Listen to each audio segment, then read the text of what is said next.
और अब रफ्तार से देखते हैं खबरें।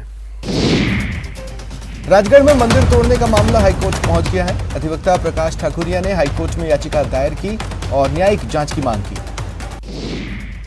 इस मामले में राज्य सरकार ने आरोपी अधिकारियों और नगरपालिका चेयरमैन को निलंबित कर दिया। नगरपालिका ने कार्रवाई कर 86 लोगों के मकान दुकान को बुलडोजर से तोड़ा था। इस दौरान मंदिरों की मूर्तियों को भी खंडित किया और शिवालय में कटर मशीन चलाई गई। प्रशांत किशोर कांग्रेस में शामिल नहीं होंगे, इसकी जानकारी रणदीप सुरजेवाला ने ट्वीट कर दी। सुरजेवाला ने ट्वीट कर लिखा कि प्रशांत किशोर ने कांग्रेस का प्रस्ताव ठुकरा दिया है। हालांकि कांग्रेस में एंट्री से पहले ही प्रशांत किशोर का विरोध शुरू हो गया था। गहलोत कैबिनेट के मंत्री सुभाष गर्ग ने ट्वीट कर कहा था, कांग्रेस को चाणक्य चाहिए, व्यापारी नहीं। केंद्र सरकार ने राजस्थान में 12वीं की परीक्षा में कांग्रेस पर सवाल पूछने जाने पर आपत्ति जताई। केंद्रीय शिक्षा मंत्रालय ने राजस्थान शिक्षा मंत्रालय को नोटिस जारी कर जवाब मांगा। राजस्थान बोर्ड की परीक्षाओं में राजनीति विज्ञान के पेपर में कांग्रेस पार्टी से जुड़े सवाल आए थे, जिसमें कांग्रेस पार्टी की 6 उपलब्धियों के बारे में पूछा गया था। फिर से बहाली की मांग को लेकर कोविड स्वास्थ्य सहायकों का धरना 26वें दिन भी जारी है। जयपुर के शहीद स्मारक पर सीएचए ने आज भी प्रदर्शन किया। सोमवार को सीएमआर में मुलाकात करने गए कोविड स्वास्थ्य सहायकों का प्रतिनिधिमंडल 2.5 घंटे के इंतजार के बाद लौट आया। कोविड सहायकों को उम्मीद थी मुख्यमंत्री के ओएसडी उनकी समस्या का हल निकालेंगे। इसके बाद कोविड स्वास्थ्य सहायक वापस अनशन पर बैठे। कोविड स्वास्थ्य सहायकों ने जिला मुख्यालय पर अलग अलग संगठनों को साथ मिलकर सरकार के खिलाफ प्रदर्शन का फैसला लिया। इधर आज कोविड स्वास्थ्य सहायकों का एक दल दौसा पहुंचा और दौसा कलेक्ट्रेट के बाहर प्रदेश सरकार के खिलाफ प्रदर्शन किया। इस दौरान सहायकों की सेवाएं एक्सटेंशन की मांग रखी गई। कहा, सरकार जब यूटीबी बेस पर भर्तियां निकाल रही है तो फिर इन कोविड स्वास्थ्य सहायकों को क्यों हटाया जा रहा है। चिकित्सा मंत्री प्रसादी लाल मीणा के गृह जिले में किए गए प्रदर्शन के दौरान कोविड स्वास्थ्य सहायकों में जबरदस्त आक्रोश देखा गया। दौसा में कॉलेज छात्र के अपहरण मामले में पुलिस के हाथ अभी तक कोई सुराग नहीं लगा है। आक्रोशित बांदीकुई व्यापारियों ने बाजार बंद का आह्वान किया। सीनियर सेकेंडरी की परीक्षाओं में राजनीति विज्ञान के विषय में कांग्रेस सरकार से जुड़े 6 प्रश्न पूछे जाने के मामले में पूर्व शिक्षा राज्य मंत्री वासुदेव देवनानी ने कांग्रेस सरकार को आड़े हाथों लिया। वासुदेव देवनानी ने कहा, कांग्रेस अपनी विफलताओं को छिपाने के लिए विद्यार्थियों के माध्यम से विचार कर रही है।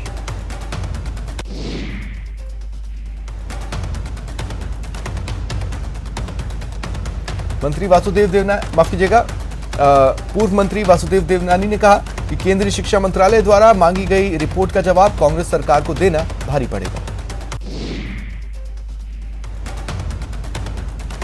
उन्होंने कहा, कांग्रेस सरकार ने इस तरह के प्रश्न पत्र बनाने के लिए राजीव गांधी स्टडी सर्किल को हायर कर रखा है।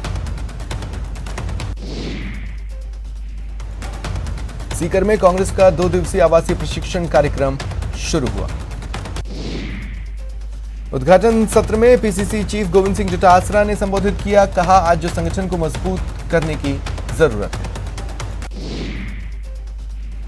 गोविंद सिंह डोटासरा ने बीजेपी पर भी निशाना साधा। कहा, लोकतंत्र की जड़ों में तेजाब डालने का काम केंद्र सरकार कर रही है। आम आदमी पार्टी कार्यकर्ता संवाद यात्रा आज अजमेर संगठन विस्तार और चुनावी तैयारियों के लिए अजमेर पहुंची। यहां विधायक विनय मिश्रा ने संवाद किया। केंद्रीय मंत्री अर्जुन राम मेघवाल बीकानेर दौरे पर पहुंचे। केंद्र सरकार की योजनाओं की समीक्षा की। राज्य सरकार पर हमला बोला। दौसा में महिला से गैंगरेप के बाद हत्या मामले में बीजेपी प्रदेश अध्यक्ष सतीश पूनिया ने कहा कि घटना के लिए गहलोत सरकार जिम्मेदार है। जयपुर के जगतपुरा से अपने पीहर दौसा गई महिला से गैंगरेप और हत्या मामले में पुलिस ने एक और आरोपी को हिरासत में लिया। बीजेपी की जांच टीम दौसा की निर्भया के ससुराल पहुंची। राजेंद्र राठौड़, अरुण चतुर्वेदी, कन्हैयालाल ने घटना की जानकारी दी। बीजेपी की एक टीम निर्भया के पीहर भी गई। सवाई माधोपुर में जिला मुख्यालय में बाइक सवार 3 बदमाश पोस्ट ऑफिस के कार्मिक के साथ मारपीट कर पिस्टल की नोक पर 20 लाख रुपए लूटकर फरार हो गए। झुंझुनू के बुहाना थाना इलाके में घरेलू परिस्थितियों से तंग आकर एक 40 साल की महिला ने पानी की टंकी में कूदकर जान दे दी।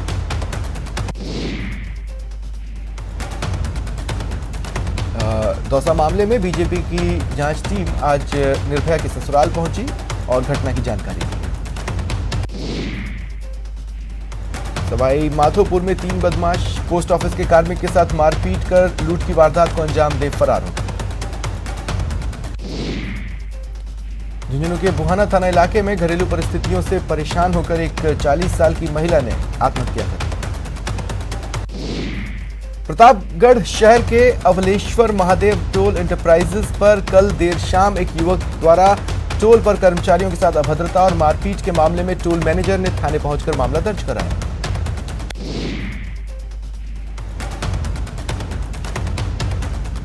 दरअसल कल देर शाम ये वारदात हुई थी, जिसके बाद टोल मैनेजर ने आज थाने में एफआईआर करवाई। टोल बूथ पर हुए हंगामे का पूरा मामला वहां लगे सीसीटीवी कैमरे में कैद हुआ। एसपी ने निष्पक्ष जांच कर कार्रवाई का आश्वासन दिया। चूरू के पूनिया कॉलोनी में बदमाशों ने रिटायर्ड कैप्टन के मकान पर लाखों की ज्वेलरी पर हाथ साफ किए। अजमेर के क्रिश्चियनगंज थाना इलाके के एक कमरे में युवक का शव मिला, पुलिस जांच कर रही है। कोटा के संजय नगर इलाके में चाकू से ताबड़तोड़ वार कर एक युवक को मौत के घाट उतार दिया गया। वारदात में एक अन्य युवक को भी चोटें आई हैं। कोटा में पुलिस ने व्यापारी से फर्जी उप जिला कलेक्टर बन 54,000 रुपए की ठगी के मामले में 4 साल से फरार आरोपी को गिरफ्तार किया। भरतपुर में एक विवाहिता ने अपने पीहर में फांसी लगाकर आत्महत्या कर ली। सुसाइड नोट में अपने पति को बेकसूर बताते हुए ननद, जेठ और बाकी घर वालों को आत्महत्या का जिम्मेदार बताया। कोटा में एमबीएस अस्पताल में हुई चोरी की सीसीटीवी फुटेज सामने आई है। सीसीटीवी में साफ दिख रहा है बदमाश नाबालिग बच्चों को हथियार बनाकर चोरी कर। कोतवाली पुलिस ने नकबजनी की वारदात का खुलासा कर एक आरोपी को गिरफ्तार किया। राजसमंद में पुलिस ने ऑनलाइन ऐप के जरिए करोड़ों रुपए की ठगी मामले में 2 और शातिर आरोपियों को गिरफ्तार किया। बाड़मेर में कटीली झाड़ियों में अधेड़ का शव मिलने के मामले में परिजनों का धरना दूसरे दिन जारी है। मृतक के परिजन हत्या के आरोपियों को गिरफ्तार करने के साथ आर्थिक सहायता की मांग कर रहे हैं। बाड़मेर में कुछ लोगों ने षड्यंत्र कर एक ही साथ 11 परिवार के लोगों पर हमला कर उन्हें घरों से बेदखल कर दिया। पीड़ित परिवार ने कलेक्टर और पुलिस अधीक्षक को ज्ञापन सौंप न्याय की मांग की। पीड़ित के मुताबिक वो घर पर सो रहा था, तभी 1 दर्जन से अधिक लोगों ने धारदार हथियारों से जानलेवा हमला किया। फिलहाल पीड़ित परिवार पेड़ों के नीचे जीवन यापन कर रहा है। करौली में पति ने अपनी ही पत्नी को चाकू से गला रेत कर घायल कर दिया। आरोपी पति फरार हो गया। पुलिस ने अस्पताल पहुंचकर पीड़ित के बयान दर्ज किए। पीड़ित के पिता ने आरोपी दामाद के खिलाफ मुकदमा दर्ज करवाया। कोटा में न्यू मेडिकल कॉलेज अस्पताल में 3 घंटे बिजली कट जाने से एक महिला की जान चली गई। मृतका की बेटी ने बताया 3 घंटे तक वेंटिलेटर बंद हो जाने के कारण उसकी मां तड़प कर मर गई। वेंटिलेटर की बैटरी खत्म हो जाने के बाद घबराए परिजन हाथ के जरिए महिला को ऑक्सीजन देने लगे। इस बीच हालात बिगड़ने पर डॉक्टरों ने उसे मोबाइल की लाइट में सीपीआर किया, लेकिन कुछ ही देर में महिला ने दम तोड़ दिया। डूंगरपुर में एक बुजुर्ग से मारपीट कर हत्या के मामले में पुलिस ने 7 आरोपियों को गिरफ्तार किया। प्रतापगढ़ में एक छात्रा का शव नीम के पेड़ पर फंदे से लटका मिला। सूचना मिलते ही पुलिस पहुंची और मौका मुआयना किया। राजसमंद जिले के कुंवारिया थाना इलाके में चोरों ने एक मकान पर धावा बोला, हजारों की नकदी और लाखों रुपए के सोने चांदी के आभूषण ले उड़े। नागौर के गुड़ला गांव की सरहद में एक युवक युवती ने आत्महत्या कर ली। दोनों ने बाइक के सहारे खेजड़ी के पेड़ से लटक कर आत्महत्या की। दोनों नागौर के रहने वाले थे। लोगों ने शव देखे तो पुलिस को सूचना दी। पुलिस ने मौके पर पहुंचकर शव उतरवाकर मोर्चरी में रखवाया। अलवर में कोतवाली थाना पुलिस ने ठगी के आरोप में एक युवक को गिरफ्तार किया। प्रतापगढ़ छोटी सादड़ी थाने में थानाधिकारी के साथ ही टीएसपी और बीट कांस्टेबल पर भू माफियाओं के साथ साठगांठ के आरोप में कोर्ट ने विभिन्न धाराओं में मामला दर्ज करने के आदेश दिए। धौलपुर में आज एक अनियंत्रित बजरी ट्रैक्टर ने बाइक को टक्कर मार दी। बाइक सवार की मौत हो गई। फिलहाल इतना ही। नमस्कार।